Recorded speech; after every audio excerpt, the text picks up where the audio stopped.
আসসালামু আলাইকুম, সবাই কেমন আছেন? আশা করি ভালো আছেন।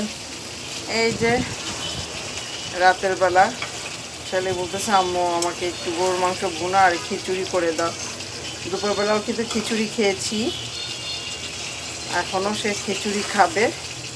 তাই আর কি করার, এই যে গরুর মাংস ভুনা করতেছি। আর হচ্ছে ওদের জন্য খিচুড়ি ছিল দুপুরে, যে বললাম খেয়েছি, এইটাই ওদেরকে দিবে এখন। আমরা এখন খিচুড়ি খাবো না, আমাদের জন্য ভাত রান্না করছি।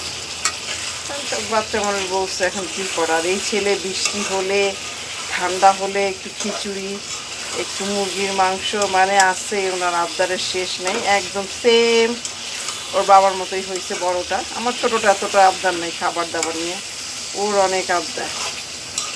সেই যে এখন কষাচ্ছি, এখন দিব।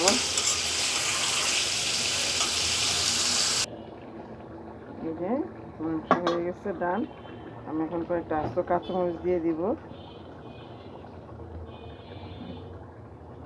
স্মেল আসার জন্য। এই তো হয়ে গেছে আমার গরুর মাংস ভুনা।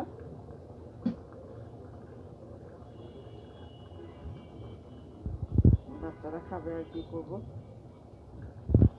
ঝটপট রান্না, সহজ রান্না। আল্লাহ হাফেজ।